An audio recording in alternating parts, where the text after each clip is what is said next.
What up, Fabs? Welcome back to another vlog. How you guys doing?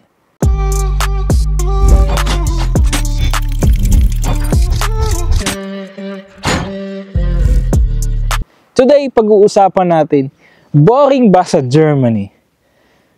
Ito yung madalas na itanong ng karamihan sa atin. Kasi dito sa Germany, napakapayapa. Tingnan mo naman, guys. Tingnan nyo naman.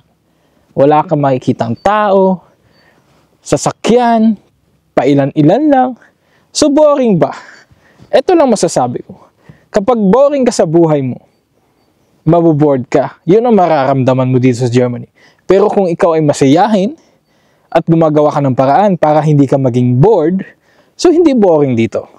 Well, ako dito, for more than a month, masasabi ko na peace of mind ang meron dito sa Germany.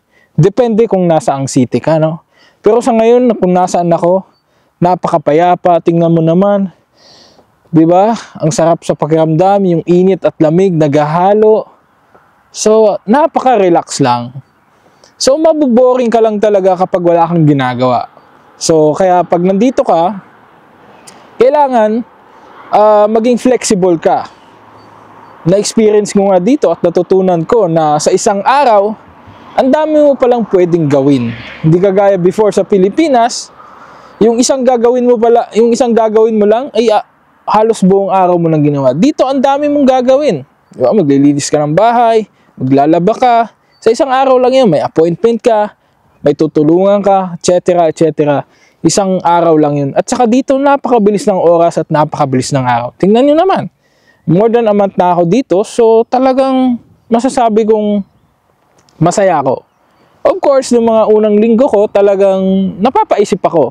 Tama ba na dumating ako dito? Na bumalik ba ako ng Germany? Kasi ibang-iba, guys. Pero pag nakasanayan mo na, petics na lang sa inyo, di ba? So, maganda dito. Maganda kung marunong ka talaga din makibagay at talagang maging matatag ka lang sa sarili mo. Kasi iba to sa Pilipinas. Alam natin sa Pilipinas, maingay, masaya, ganto dito, ganto doon. Dito hindi. Kasi karamihan dito mga German, 'di ba? Iba ang kanilang mga personalidad. So, kailangan mong i-balance 'yon. Di pwedeng kung anong ginagawa mo sa Pilipinas, gagawin mo dito, 'di ba? So, 'yun lang ang masasabi ko. Hindi siya boring para sa akin kasi hindi naman ako boring. Kagaya niya, nagba-vlog ako. Ito yung nagiging